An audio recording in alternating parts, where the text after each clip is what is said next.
One thing I've learned about raising a kiddo with ADHD is that the goal isn't just turning screens off. The real magic is finding something that pulls their brain in just as fast. That's what I love about op games. In our house, pulling out a quick game like Flip 7, Tapple, or Blank Slate turns into one of those moments where everyone unexpectedly gathers around the table and stays there. And Cork is pure chaos in the best possible way from the very first roll of the dice. If your family likes a little more strategy mixed in, Hummingbirds is beautiful and engaging too. The best part, most of these games take under 10 minutes to learn, which makes them perfect for a quick family reset when everyone needs a break from screens. Because sometimes the easiest way to step away from screens is giving everyone something way more fun to gather around. You can check them out at theop.games or click the link in the show notes, and you can thank me later. If you're a parent in the neurodivergent world, you already know this. We read labels like it's our second job. We side-eye ingredients, we Google brands at midnight, and we're constantly looking for support options that feel intentional and not sketchy. That's one of the reasons so many families, including my own, trust Mary Ruth Organics. Their supplements come in easy-to-take liquid drops, which honestly matters when pills are a hard no. The flavors are kid-friendly, the formulas are vegan, Clean Label Project certified, and the company itself is a B Corp, which means they actually care about what goes into their products and how they operate. Mary Ruth's doesn't promise miracles, and neither do we. What they offer is thoughtfully made, high-quality supplements that fit into real family routines without added stress. If you're looking for a brand that prioritizes transparency, clean ingredients, and making supplements easier for kids and parents alike, Mary Ruth Organics is one worth checking out. Because supporting our kids starts with choosing products we actually feel good about giving them. Okay, if you've ever handed your kid a screen just to survive the moment and then paid for it with a full-blown meltdown later, this episode is going to hit, my friend. I'm talking to Dr. Sajita Setia, physician, mental health expert, and researcher who's been connecting the dots between screen use and the rising anxiety, depression, and emotional dysregulation we're seeing in our kids right now. She's going to explain why ADHD brains are especially vulnerable and what we can do that doesn't require becoming a screen-free Pinterest mom overnight. She's not here to shame you or to tell you to throw the iPad in the trash. She's here to break down what's actually happening in our kids' brain, why those post-screen meltdowns feel so intense, and what the heck we can realistically do about it in the middle of real life. So, grab your emotional support coffee, and let's welcome Dr. Setia to the mic. Welcome to Chaos Caffeine, the ADHD parenting podcast where you do not need a degree to understand your kid. I'm Danielle, mom in the trenches who spent years obsessing over how to do this better, so you don't have to learn everything the hard way like I did. Each week, I bring on experts who actually make sense, and then if you want the real story, come hang out with me on Patreon where I break down how it all played out in my house. What worked, what flopped, and what I'm still side-eyeing. Thanks for being here. Dr. Setia, welcome to Chaos and Caffeine. Thank you so much. It's my pleasure to be here. I am very excited because you have reached out at the perfect time. We are soaking up all of the knowledge we can on screens, and then here comes like a world-renowned expert, and I'm so ready to dive into your brain. Oh, I'm so looking forward to the conversation myself. Before we do that, do you mind telling our listeners a little bit about who you are and how you've got on your journey? Absolutely. So I'm a physician and a digital well-being researcher. I'm based in Auckland, New Zealand. I have a solid background in pharmaceutical industry and I have been a physician for last 20 years. And I'm also an expert in health education. So I got into researching and practicing and being a coach for digital well-being close to 5 years back. But my journey started with my son, who was around 11 years of age at that time, during pandemic, virtual learning, lockdown, he would spend incredible number of hours on online chess, to the extent sometimes it would be 6 to 7 hours. And I noticed defensiveness, behavior issues, poor regulation, issues with impulse control around that age. So I was worried. I reached out to physicians, and apparently everything was fine. He's just a bright, gifted kid, I was told, going through puberty. But I knew something is wrong, and that's when I started researching online. And I felt lost because there was no guidance. What is good and bad screen time? Like, chess is supposed to be good for you. It's supposed to be good for critical thinking, problem solving. And even I realized that they say even video gaming is good. At that time, even there were clinical papers saying, all those marketing tactics. And I felt something is wrong as a mom. So I initiated my own research through schools, universities, digging into how it affects children and families. There's a lot of guilt, shame within parents and also children related to screen time. And unfortunately, all the blame and guilt falls on vulnerable families because screens are babysitters. They are used to just bring calm at homes. They are used to prevent meltdown and tantrums since our children have been babies. And we all feel guilty about it. And we blame our children that you are addicted, you can't get rid of your phone or games or social media. But in reality, it's the technology and its design. And until we are aware how technology works, we would end up being a victim. And that especially applies to children, younger children, I think all age groups, especially children with ADHD, because they already have issues with impulse control and their executive function of the brain, the cognitive function is takes way longer to develop. So screens and children do not match together. Right now, all the games and the apps, they are not meant for children. But of course, the children are using them, and especially children with ADHD are way more prone. So what really bugs me is that children are spending a lot of hours on technology for learning, for education, for leisure, but nobody has ever taught them how to navigate it scientifically, the science of brain development and technology. Yeah, so I am passionate about helping families use technology without losing their child's sleep, focus, mental health, and most importantly, the connection and peace at home. Hmm.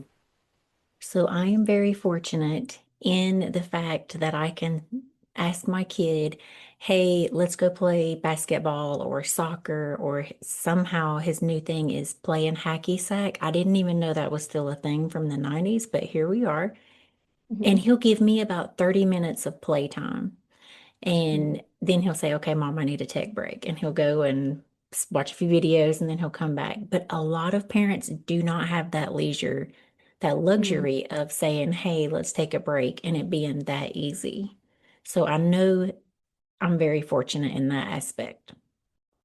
mhm. Yeah, I totally understand what you're trying to say. Uh, Most of the times, the issues come because our kiddos are chronically sleep deprived because of technology.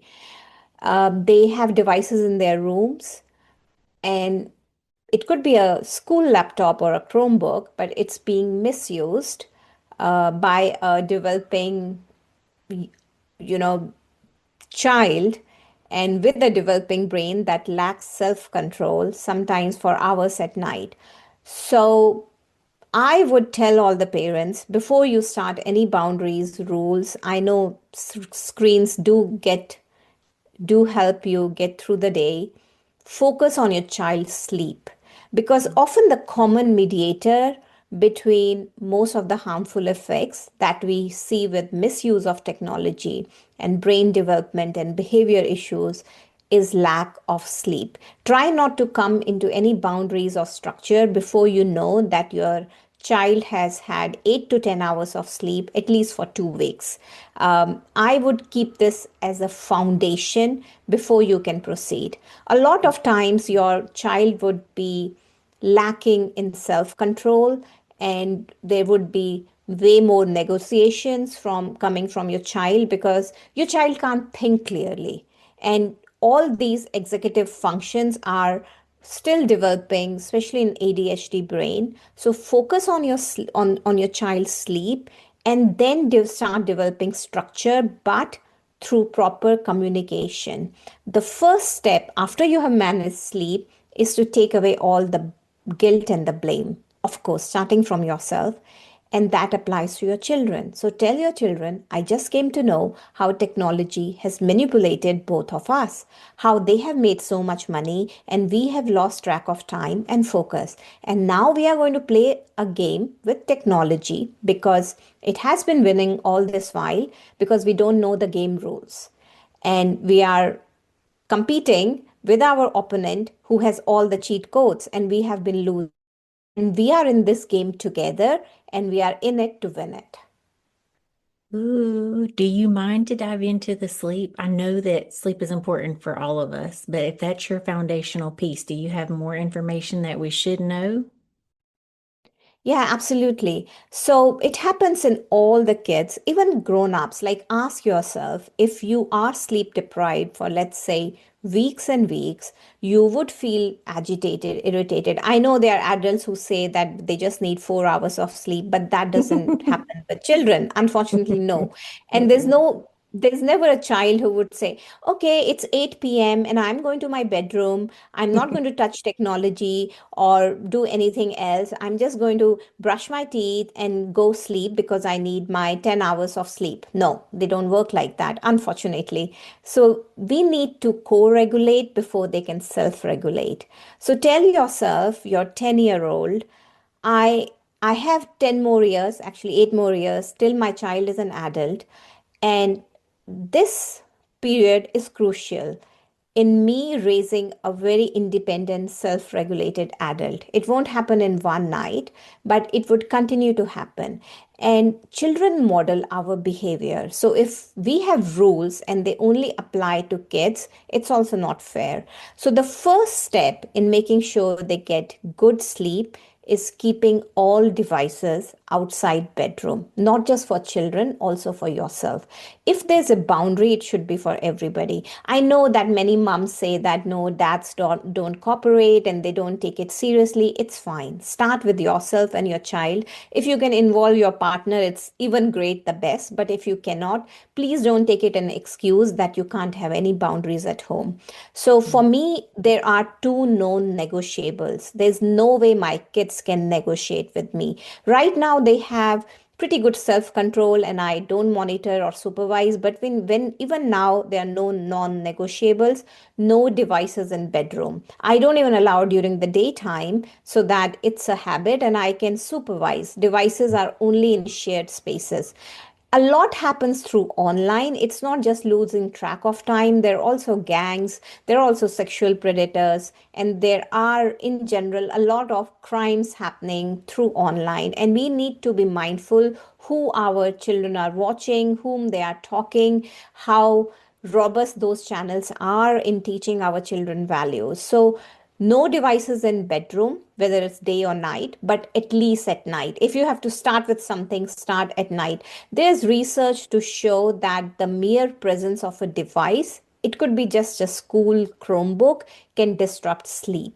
And children are smart. They would learn how to bypass all kinds of protective apps that you have. Trust me, they would. They would Yeah. soon find out how to block all the filters and still use Instagram and video games. So try to develop this structure, no device. And there are like automated adapters, like your Wi-Fi gets switched off at 8 p.m., 9 p.m., whatever time you want to set depending on your work. Those are also pretty helpful.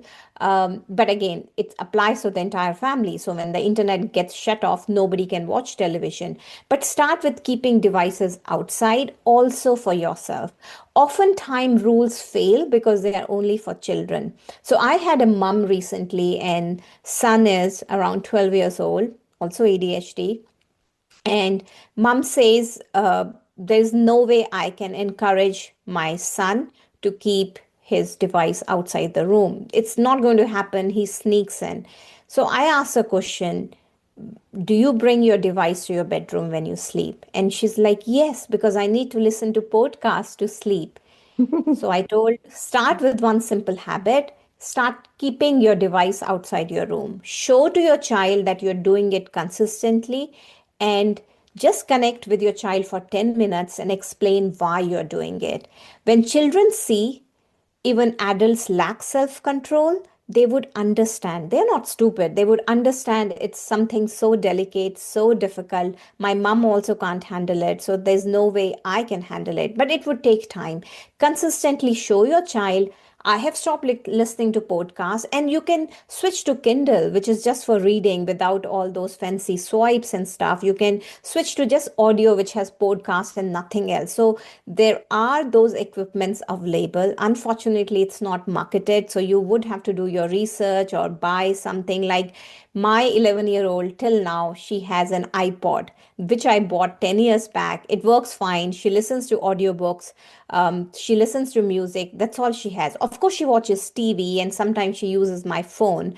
But I'm trying to say we need to restrict it, but it should appear as a protection, not a punishment. So often we take away devices from our children because we are angry and we try to confiscate whatever is so close to them. But we need to keep in mind that it's their teddy bear. It's their pacifier in today's age. So it may work for a moment with a lot of tantrums and meltdown, but it is not giving them long term life skills. So I have this a signature three-step rule, and it has helped a lot of families. So try it. It really works well for children, young children, I would say less than 10 or below. So we name it. We call it a game, and we before we call it a game, we take away all the guilt and blame. Each time we have called our child addicted to video gaming, that label would stick with them. So we need to take it back. And I have done that as a mother, as a physician. I have done exactly same mistakes. There used to be so much conflict in our home related to screen time. And when I changed the way I communicate, a lot change. Really applicable to ADHD kids, highly sensitive kids, because all these labels and the communication, it stays with them and it further affects their behavior. I know it's going to be hard, but forgive yourself, forgive your children, and tell them it's a technology that manipulates us, but we still need it for connection to some extent, talking to our family. We need technology for learning, but we need to use it mindfully. And you are as vulnerable as I am. Even as adult, I lack self-control. Everybody does. I'm sure we have all felt that we are going to spend, let's say, 5 minutes on Instagram, then it becomes 50 minutes. It has happened to most of the adults. So imagine a child's brain trying to make sense of it. It doesn't work. Yeah. So we name it as a game, then we move it. So we move it away. We move the temptation away. We move it outside bedroom. We move it outside of our sight during family time, quality family time. We move it away during homework or anything that needs focus. And finally, we time it. We have to time it as a boundary. That's fine. Like you said, you play with your son, some outdoor activity, you're learning, and then you do give him a device. That's fine. I'm not saying don't give your child devices, video games, or whatever. Of course, you can delay as much as possible. Also, teach them that it is not helping in any way. It's just giving you fake rewards, and it's giving you a feeling of superhero without giving you any skills. It's like a cheat strategy. And again, you time it like 20 minutes, 30 minutes, 1 hour, whatever works for you. But you need to time it and slowly also try to reduce time when you feel that your child is now developing the maturity. Mm. I love that you frame it as we're both struggling. This technology is out to get my time and your time. I think my kid could resonate with that more because I do not have the kind of kid where I can say, you put your phone up at bedtime, mom's going to keep mine. He has already caught on to that years ago. So both of our devices are out of the bedroom already because the deal was for him to do it, I had to do it. Mhm. That's wonderful. Yeah. Yes. Yesterday, something really funny happened. He has like some Sunday stuff he has to get done every Sunday, of course. And I said, until you get those things done, no electronics. And he Mm. was being boisterous and he said, am not going to do those until I have to at bedtime. And I was like, that's fine. 20 minutes later, he was conducting a science experiment, one that he had made up with a silly string, a stretchy string, and a water bottle to see how far he could stretch it, how long. And we did that, of course. And then after that was over, I was like, see, mom took your phone away and then you got really creative. You were out here learning and doing something fun. Mm. I was like, didn't that feel good? He was like, it did. It did feel really good. But it only took a matter of minutes until he was off to something way better than a phone. Yeah, yeah. And these are real life core skills. Now, in this world, which is so saturated with technology, and now AI is integrated in every work stream and also in education, we need to be mindful on what skills we want to deliver and build our kids as core competency. So, all those expensive education, academics, everything is going to change in the next 10 to 15 years. The real core skills they need is critical thinking about their time, how time management, social skills, soft skills. These are going to be the core skills that will determine how well our children thrive in life. And these skills cannot be built using video games or television or social media. No matter how much marketing tells you that this Minecraft or this is good for your children and it's giving them hand-eye coordination, we have plenty of really well conducted research to showcase the damage video games and social media have inflicted on our children. Of course, the implications can be slightly different, like girls generally manifest more with the harms due to social media use, and boys end up losing their time, sleep, focus to video gaming in general. But overall, the withdrawal, tolerance, conflict, relapse with using technology, children are highly vulnerable for addictive behaviors to technology, which is a behavioral addiction. Unfortunately, this addiction still does not have any diagnostic criteria in medical guides. So the surface problems such as OCD, depression, anxiety, these are surface problems which are treated, but the root cause related to how technology inflicts their brain development, affects their social skills, soft skills, and most importantly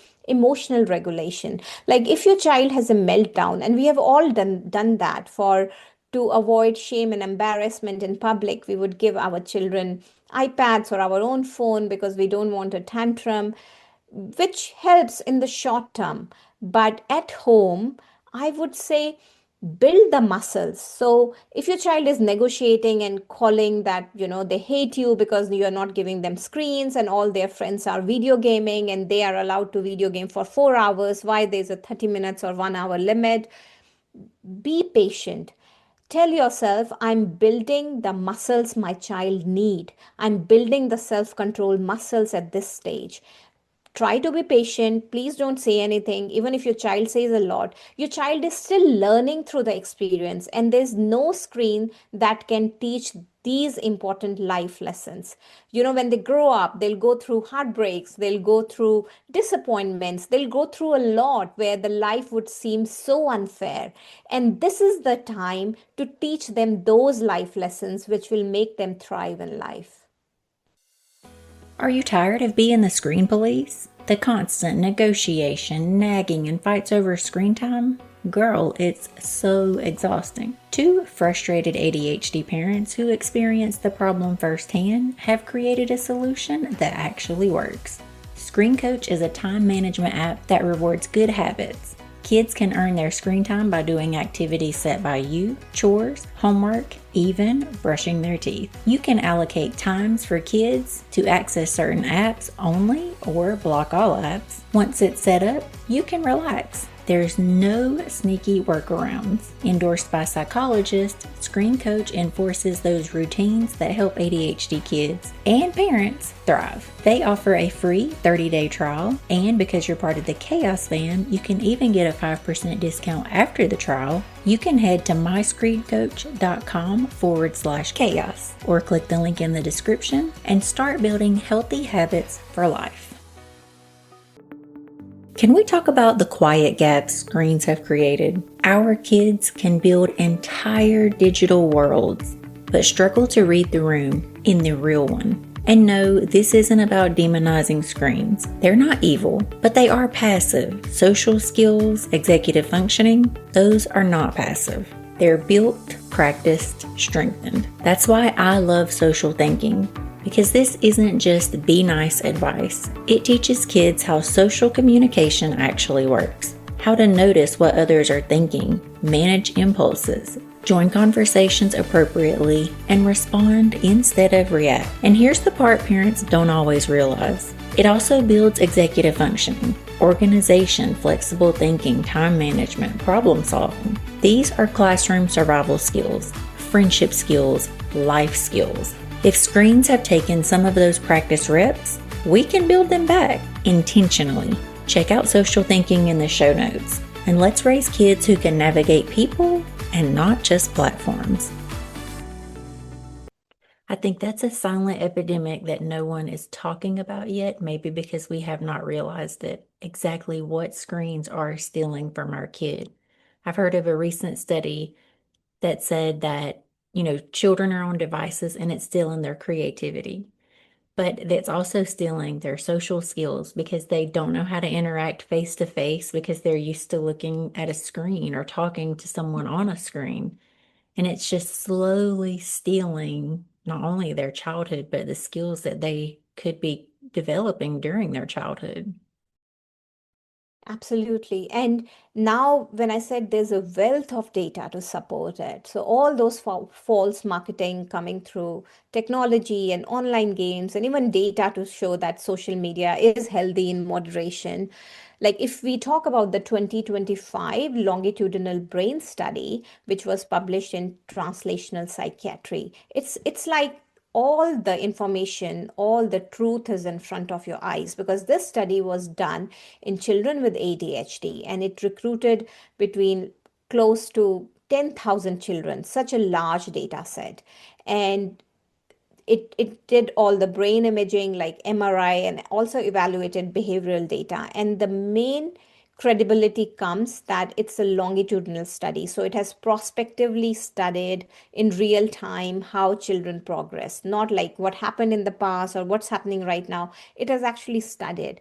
And of course, there's no evidence that screen time leads to ADHD, but there is so much evidence to say that higher screen time, it predicts ADHD symptoms. Even higher screen time at the time of diagnosis predicts the severity of symptoms 2 years later, even after you adjust for the initial symptoms. And what this study highlighted is that longer duration of screen time is also related to reduced gray matter in the brain, the brain areas which are related to cognition, attention, which are already delayed and deficient in children with ADHD, and they need more time than their neurotypical peers to develop. So the executive function of the brain, which deals with impulse control, which deals with pleasure with delayed gratification, all that is sort of missing in kiddos with ADHD. And now with screens, they affect it way more. And without social skills, without life skills, without two-way interaction, without seeing and modeling patience, love that comes from human or even animals, just looking at a screen, it will also hamper regulation of emotional reactions. Like life is not YouTube shorts, life is not Minecraft or Fortnite. Life is way more complicated, and disappointments, are important in our life for us to know what life truly is and what truly matters. And reframing situations, choosing the right emotional response is highly critical in making us happy, thrive in life, having us productive and good relationships. Now, we need to understand, generally, parents feel that, oh, my child will be left out. My child thinks I don't love my child if my child does not have Instagram or phone really early in life, or I'll be a bad parent because I'm going to separate my children from friends. No, I think we parents have to take ownership in that. Your child will somehow find children who are like him. And your child will learn to be assertive. Your child will learn to say, I do not have a phone and I don't care that you do. If you need to be in touch with me, you can call my mom. Or I have a phone, I have a dumb phone, I don't have internet. Text and calls still work. I don't need to get in touch with you through Discord. I'm talking about preteens. And if your child is already a teenager, it's fine if your child has a phone, as long as there are boundaries in place, like no phones during bedtime, because you don't want your child to lose sleep just because your child has a phone. So as long as we have boundaries, proper communication, and all those tools and families, it is possible. Again, keep in mind you are competing with a multi-dollar billion industry. It's a multi-billion dollar industry, the technology, who's making money through our attention, through our focus.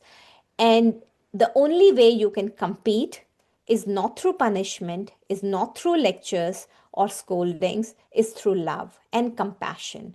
And I guarantee you, love and compassion is way powerful than any algorithm, than any tactic, than any AI platform to make it immersive, persuasive. The only way we can cope is through love, patience, compassion for our children. That is so good. May I ask what was the most shocking thing that you found from the study that surprised you? To me was the reduced cortical matter. So you see, we are so concerned about brain health. We try to give all vitamins and omega 3, and we sort of ignore the effect that screens have on our child's brain, their brain development. We try to restrict alcohol till they are 21. There are rules in place related to cannabis use, alcohol, vaping, cigarettes. There is illegal and legal, but there are no rules in place for screens. I know now the bans are being introduced for social media, like Australia generally announced a ban, and European Union and many other countries are also going forward. Indonesia also recently announced. It's changing, but then those rules are for, before 16, no social media. Children are still going to manipulate and somehow be on social media. Not all, but some percentage. I'm not against bans. I think it's a wonderful initiative, first blow to technology, which I'm really pleased. It would really help me so that I can substantiate why screen time is important, why social media should be delayed to my children. But education is so important. Education for parents and children is so critical. Just like how children are taught math, English, science, they need to know the science of technology, how technology works, how it affects their brain development. If we are teaching children about the effect of alcohol, about vaping, we should also introduce the effect of screens in school education and how it affects their brain. A lot of girls, when I have taught them how social media works and what is thrown to them related to self harm, body image concerns, which is highly algorithmic, a lot of preteens and teens in my research cohort, they agreed to get rid of social media, at least from their phones. Not really to disable account, which is fine, but they won't be using it because phones are sneaky. So it just takes few seconds for your swipe to go away from calling your mom to be on Instagram. Yeah. Children will be more receptive if we educate them and be patient. So I agree that children will probably find a way around the bans if they are not put in place right. but I think that it is a fantastic start. I know recently there was a huge lawsuit against Roblox. And now when my Mm, son goes on that app, it uses some type of AI facial recognition to see that he mm, is 10 years old. Once you mm. are marked under a certain age, there's no in-app chats or communication or anything like that. And I think that is amazing. That is a great start. So if Meta or the big TikTok or Snapchat or whatever, if they wanted to, they could do the same. Because I know kids will scroll and say that they're older than they really are, but I think that is a great start.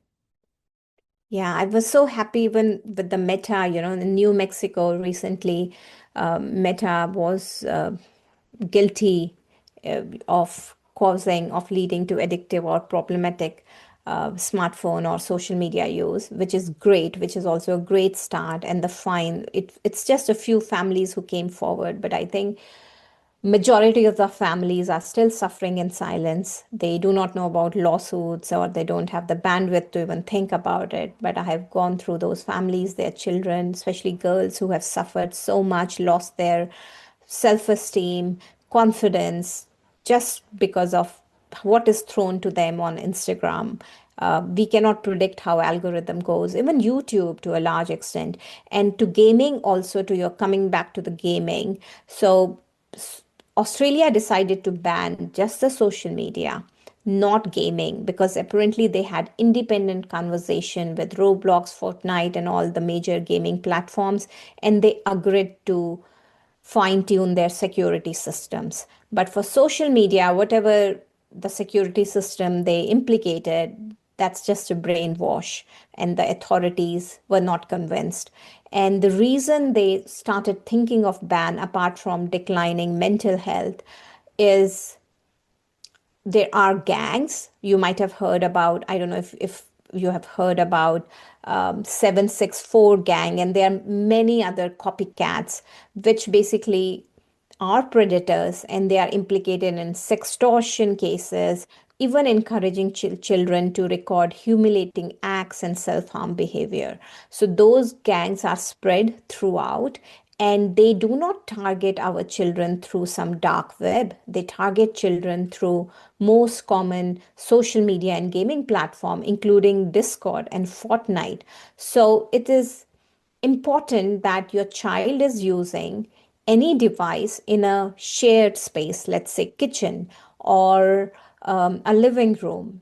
And please consider this. I know there are limitations, like you may not have enough space in your home, but consider this as not like you can't change it today, but over weeks or months, it will also be a game changer. So, to be very frank, we bought a new house, and our main priority for the new house was our both kids. They would have their workstations or their laptops in a dedicated area next to our kitchen space, and we can monitor them through all the angles. And that was a major reason we even decided to change our house. So no devices in bedrooms, and whatever you're doing, I can have a visibility on what's going on. I know communication, trust, and so that your child is open and share anything is the foundation, is most important. But again, we need to keep in mind there will be times in their lives they are going through heartbreak, there's so much of peer pressure, they fall into wrong company. So we are basically working towards harm reduction in whatever way we can. So I have a question, and if I've messed up, you let me know. Mhm. So my kid is an only child. So I am rather strict on the phone, but when his friends are online and they are all in a group gaming together, he he almost craves that. He almost needs that time with friends. Is that wrong of me to be a little bit more lax on that social time? No, that's fine. So when my son was around 8 or 9 years of age, it happened in exactly same form, and all of his friends were into online gaming. I tried to restrict the duration, whatever I could, but I knew that is also not really not good for his mental health to be socially deprived. So let him join, but not from a phone, from a device where you can monitor what he's doing. At this young age, we can't leave them with devices, but also we don't have to police them 24/7 because that's not good for both of us.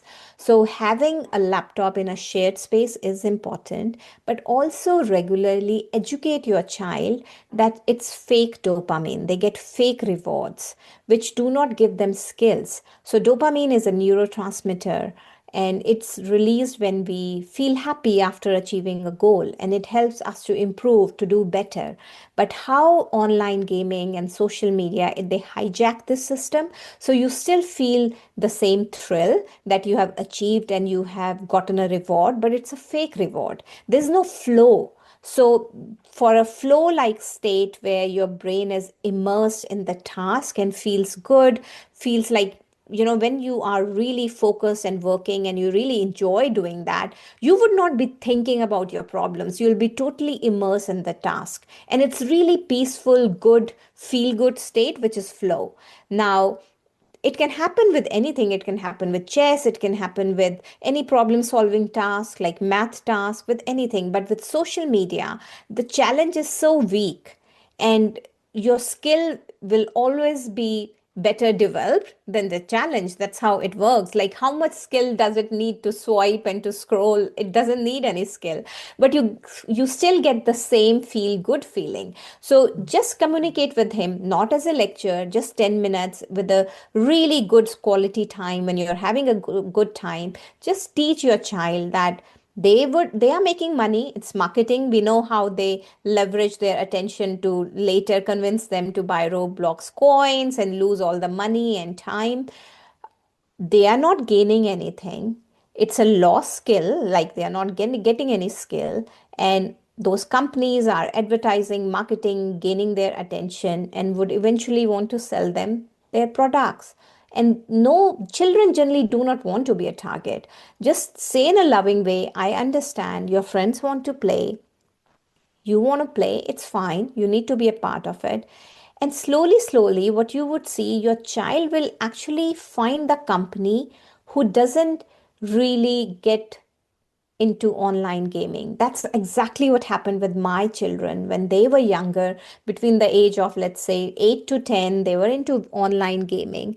And then I introduced chess, which also you have to be careful with any online, even Duolingo. The way these are designed, they are competing with Roblox and Minecraft, which are highly addictive. So, to get kids' attention, they would also introduce all those algorithmic features. So, time is important, especially for younger kids. How much time is spent on screen time is really important. But educate your child, and there will come a time when they are developing, they would be mindful whom they associate with. So, all the children who are just into gaming, your child will have enough wisdom to decipher what is good company. What are my friends passionate about? Is it really sports? Are they into sports? Are they into the same sports? And encourage your children to read, to play sports, for them to find their passion, because they should get the healthy dopamine release from their passion. Anything they are passionate about, helping others, kind, volunteering, anything that teaches them good values, is really important for them. So we want to channel the fake dopamine through video gaming into something really good, which is natural dopamine, which gives them skills, which helps them to become a better version of themselves. And it would happen. Stay patient, keep educating, but yes, time limit. We don't blame them, take the guilt away. We move it away during family time and homework, or when they need to focus, and we need to time it. So, this is the first step, along with education, lots of love, compassion. Just stay patient. Your child will find something that really thrills your child, a sport, music, something, art, and your child would want to give more time in that passion, and also find the right company, also find the same friend group who would be associated with that task. So I'll be super transparent. When you said that at first, I was like, I don't think my kid would, I don't think I didn't have enough faith that he would gravitate towards the people who would shy away from those things. But in the process of you saying that, I immediately thought of an actual event that happened over the weekend. So my son has a friend who is only allowed electronics on the weekend, and I get it. That's fair for the parents.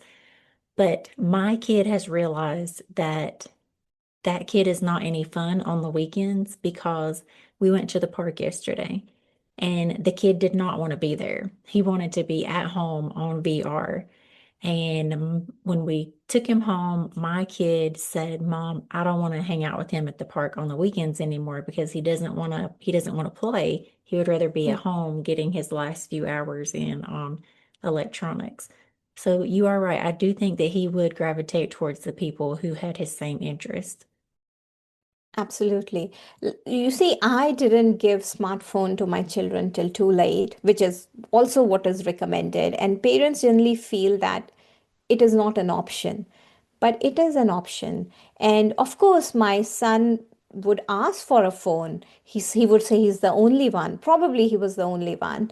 But he never had any social problems. He never had difficulty making friends because you need to be an assertive leader. People who want to be with you, they would know how to contact you. The normal calling and texting still works. It's not just everything happens on Discord. But I did allow him Discord as long as he was using it in a shared space. But so we tried with a smartwatch, which worked really well.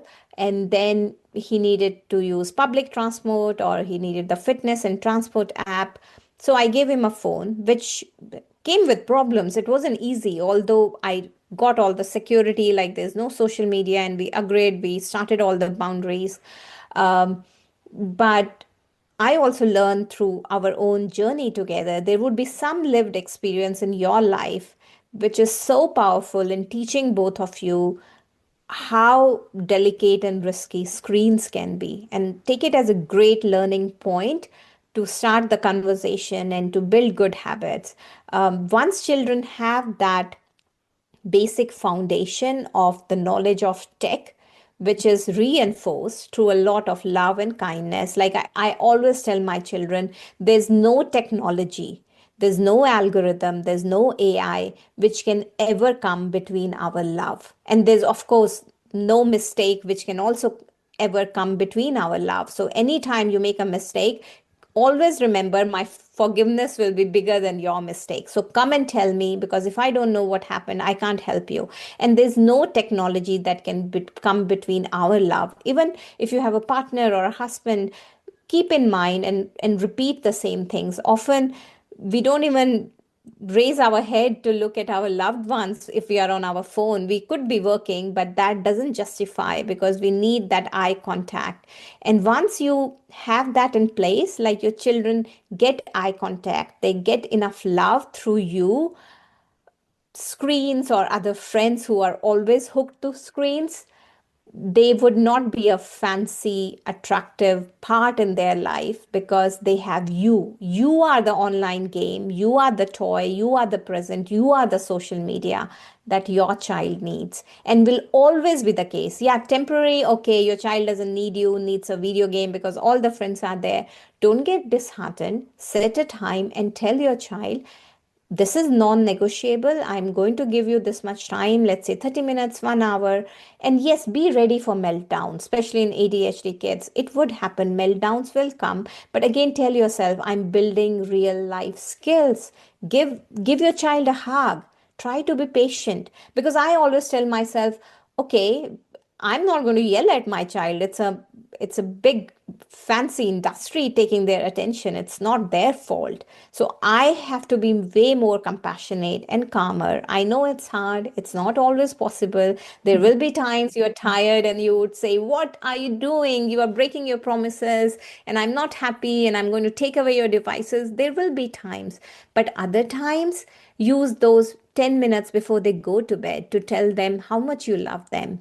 And no technology can come in between your love. And you are on their side. You are co-managing it till they are adults and they can learn to self-manage. So you are also as vulnerable, and your child should also remind you. Like now my children remind me, oh, you went to the second series on Netflix, that's not good, you wasted so much time, that's not good. And I thank them. I'm like, yeah, thank you so much for reminding me. And they also, I remind them. So my son would say, I'm going to watch TV now, or I'm going to be on YouTube. Can you come and tell me in 30 minutes? 30 minutes are up. So now my 15-year-old has started doing that, and I love it. So I would tell 30 minutes are up. Then it's like, okay, 10 more minutes. I'm like, no, that's not a good thing to consider. You have homework to do, or you have to go play and practice your sports. So I would say 9 out of 10 times they do agree. Of course, still they are child. There would be times they would push back boundaries. But as long as we have two non negotiables, no devices in the bedroom and devices only in shared spaces, I think yes, at times they can negotiate some of the boundaries. It's okay. At least that's what has worked for me, and it has worked for many other families whom I have been coaching. Dr. Setia, that was so good. I'm going to remember that. My forgiveness will always be bigger than your mistake. That is so good. I'm going to write that down because I will forget because I also have ADHD. So I would selfishly talk to you all day and take up all of your time, but I know that you have much more important things to do than talk to me. Do you mind telling our audience about how they can connect with you further? Yeah, so you can reach out to me through my website, or connect with me on YouTube or Instagram. I regularly post videos to help families. And if you have any particular questions, just drop in through any of the channels or through my website. Thank you. And of course, I'll link those in the show notes. I have one last question, and I think it's coming from this huge study that you referenced. What do you think we're getting right about ADHD parenting in 2026? What we are getting right about parenting ADHD is love and compassion beats everything. There used to be a time when parents used to discipline children through spankings, through yelling, and it was considered pretty normal. Even when we would be training dogs, it was told, you are the pack leader, your dog has to follow you. So, right now, we have learned enough from our mistakes. It doesn't work like that. The language mammals and all living beings have in common is the language of love. There's no other language that exists in making us better version of ourselves. So I tell parents, it's hard at times. Parenting is hard, but tell yourself, I became a parent to become a better version of myself. It's not a fight with your child, it's a fight with the old self who is stubborn, who is stuck, and who has limiting beliefs about the world or yourself. And your child will help you go from darkness to light, because your child has shown you what love is. Imagine a baby, how much love they have, how much pure they are. Of course, they get influenced through media and other stuff, and they lose it some at oftentimes in their life, but still they are the same pure beings. And the goal for a parent is to become a better human, and that would help you get through the day when life feels like there's so much to give and so little to receive. Just tell yourself, I'm becoming a better version of myself, and I'm proud of myself. Before you go to bed, tell yourself, I'm proud of myself. And I'm so glad that the new research also shows this and talks about this. Now we are talking about quantum physics and how thoughts and we exist as waves and challenging the convention, science and physics. So a lot has changed and will continue to change. And we just have to look into the light. There will always be darkness, it has been, but news and social media just puts a spotlight on darkness. So it appears that the world is all dark. It never was, it never will be. We will be where we focus our attention. So let's focus it on the light. That was the perfect ending. Thank you so much for your time today. I've enjoyed this so much. No problem. Thanks for having me. It was a great conversation. Phew. So if you're side-eyeing every screen in your house, you, my friend, are not alone. Thank you so much to Dr. Setia for giving us the truth without the shame, because let's be honest, we're all just trying to survive out here. Be sure to check out her work in the show notes and connect with her further. You will not regret the time spent. While you're there, do all of the things for the algorithm gods, like, subscribe, leave me a comment. I absolutely love reading those. Leave us a review, 5 stars obviously. But so much more importantly, I need you to share this with your bestie who just called you to cry about throwing her children's iPad up against the wall this morning before school. You sharing this podcast with the people that you love has made a tremendous impact. I cannot tell you how thankful I am that we are growing so rapidly. I am forever grateful for you guys. And I'm hopeful that this is making a difference in your house. Today's message is a reminder we don't need to flip our entire lives upside down before tomorrow. We just need to start small, get curious, pay attention to what's changing in our kid and in me. That's it for this week on Chaos and Caffeine. I'm Danielle, and I'll see you back here next week for the next episode of our Screens campaign. If you are trying to pull your kids away from screens without triggering a full-blown household uprising, I have something that actually works in my house. My son and I are obsessed with the games from Taco Cat Games. We especially love their very popular Taco Cat Goat Cheese Pizza. I am not kidding when I say every family we've given it to comes back saying the same thing.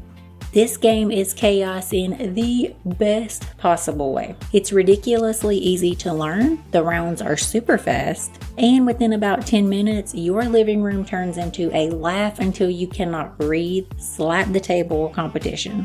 And for ADHD brains, it's perfect. Quick feedback, constant engagement, lots of movement, all the things that keep kids actually interested, which is exactly why I love it for our Screens campaign. Games like this create those tiny moments of connection that reset everyone's brain after a long day of school, homework, and way too much dang screen time. So if you're looking for a 10-minute family reset that actually works, check them out at tacocatgames.com or check them out in the show notes, because sometimes the best way to compete with screens is with doing something even more fun. Parenting neurodivergent kiddos feels like trying to build IKEA furniture blindfolded sometimes. You know there's a manual, but it's all in Swedish. That's exactly why I want to spotlight Insight Family Market. They aren't another generic store. They're a curated marketplace built by someone who's literally been in the trenches as an educator and parent, selecting tools that actually make daily life more manageable for real families. From sensory-friendly clothing and adaptive tools to educational supports and wellness essentials, everything is chosen with the family-first mindset. No clinical jargon, no guessing what might help. What I love is that it's not about selling you a quick hack. It's about offering thoughtful, quality products that help create more calm, more confidence, and more actual functioning in chaos. Whether that's at mealtime, bedtime, homework, or quiet moments between the noise. If you are exhausted from chasing solutions and just want a place where the gear feels like it was picked by someone who gets it, Insight Family Market might be that stop on your journey.